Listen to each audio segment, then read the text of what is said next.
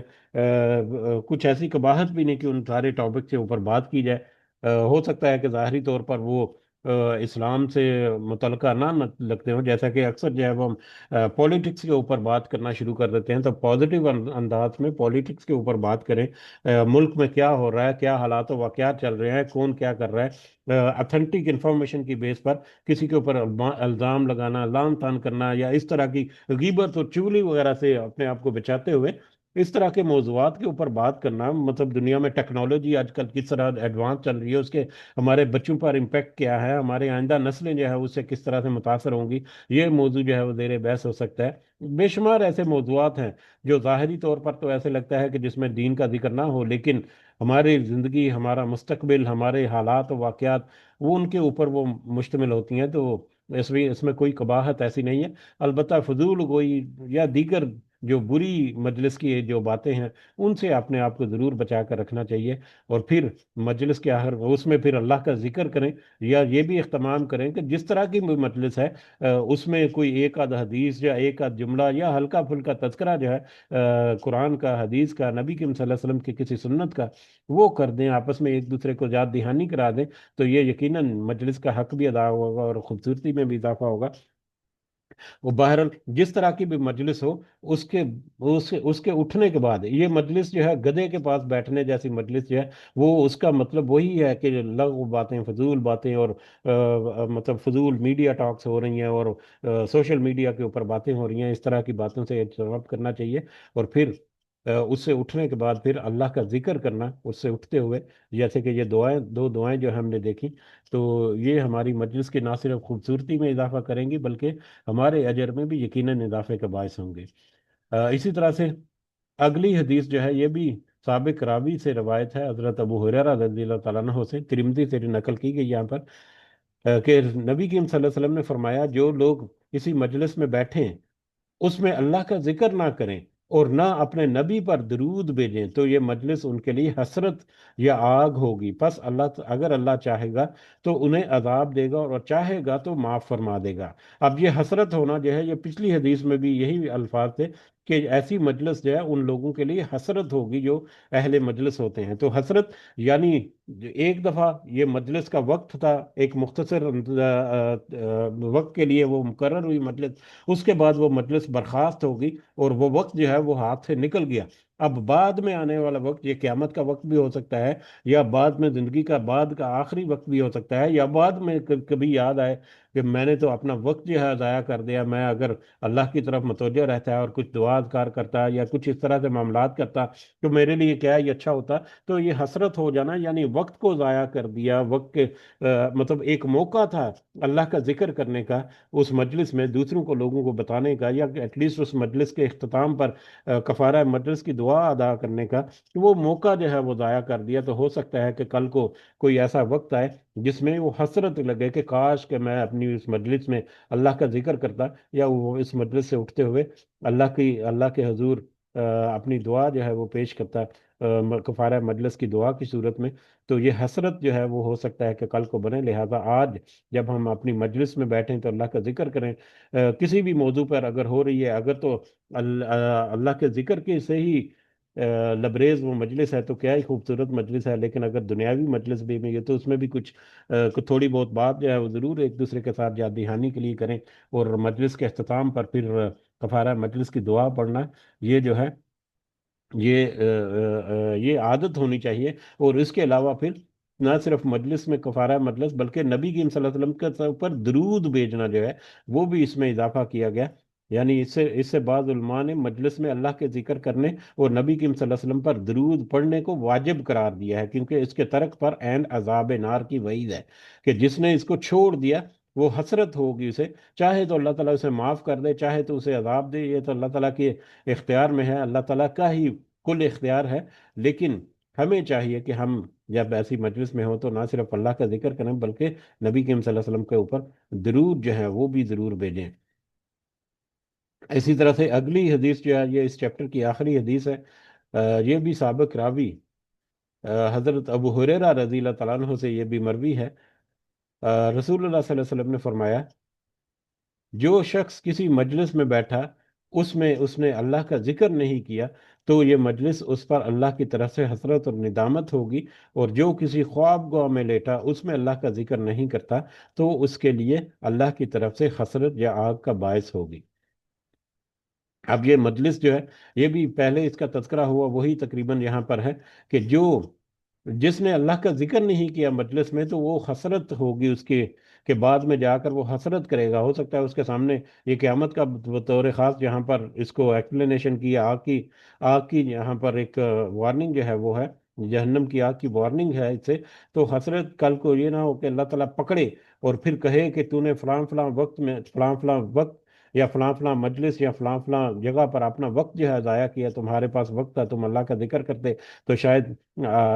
مطلب تو تمہارا جو ہے وہ معاملہ درست ہوتا۔ تو اس وقت اگر سوچے تو اس وقت حسرت کی بجائے آج دنیا میں جب مہلت اور موقع ہے تو آج ہمیں چاہیے تو اس سے فائدہ اٹھائیں۔ اسی طرح سے خواب گاہ میں لیٹا یعنی رات کو سوتے وقت کی دعا جو ہے جس نے وہ بھی نہیں پڑھی، یا سونے کے اذکار ہیں، سونے سے پہلے دیگر جتنے بھی معمولات ہیں جن کا تذکرہ ہمیں احادیث میں ملتا ہے اللہ کے ذکر کا، جو اس نے بالکل بھی سب کچھ چھوڑ دیا، کوئی چھوٹی سی دعا ایون کہ سونے کی دعا جو ہے جب بستر پر جا کر لیٹے تو وہ بھی اگر کسی نے نہیں پڑھی، جو کہ ایک آدھ جملے پر مختصر سی دعا ہے، تو پھر ایسا بندہ تو یقیناً وہ حسرت جو ہے وہ کرے گا۔ تو لہذا ہمیں اہتمام کرنا چاہیے کہ چھوٹی چھوٹی دعائیں اور جو چیزیں جو ہیں ان کو اپنی روزمرہ کی زندگی میں حصہ بنائے ہیں، اس کا اپنی عادت کا حصہ بنائے اسے۔ تو یہاں پر صلاح الدین یوسف صاحب جو ہیں انہوں نے اپنی تشریح میں وہی جس کا ہلکے پھلکے انداز میں پہلے ہم تذکرہ کر چکے کہ ہماری مجلسیں جو ہیں اس میں لان تان اور یہ بدگوئی وغیرہ اور تشنیع وغیرہ یعنی کہ ایک دوسرے کی غیبت کرنا اور نفرت و دعوت پھیلنا، یہ اس طرح کی ساری باتیں جو ہیں وہ ہوتی رہتی ہیں۔ تو ہمیں چاہیے کہ ان باتوں سے اپنے آپ کو بچائیں، اس لیے ضروری ہے کہ ہر مسلمان ان سے اپنا دامن بچائے، البتہ مجلسوں میں اللہ کا اور رسول صلی اللہ علیہ وسلم کی باتیں کی جائیں، علمی مباحث ہوں، مسلمانوں کے حالات اور ان کی اصلاح پر بات گفتگو ہو، مسلمانوں کی پستیوں کا تجزیہ کیا جائے اور ان کی ترقی اور عظمت رفتہ کی بازیافت پر مذاکرہ اور مناقشہ ہو، وغیرہ وغیرہ، یعنی مختلف جو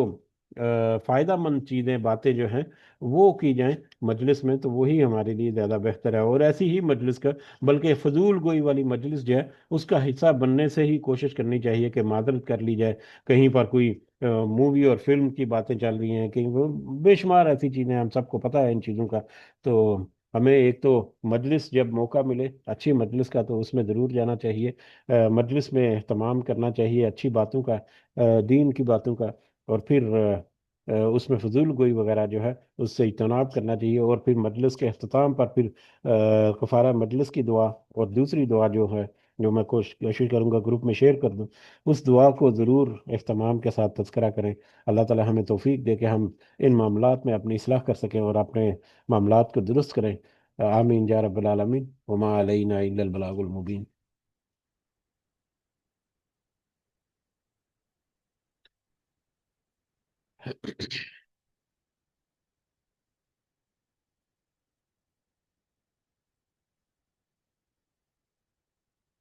جی اجازت چاہتے ہیں پھر، مجلس کا وقت بھی برخاست ہوتا ہے۔ اللہ تعالیٰ سے دعا ہے کہ اللہ تعالیٰ ہمارے معاملات میں آسانی کرے، ہماری سنی باتوں کو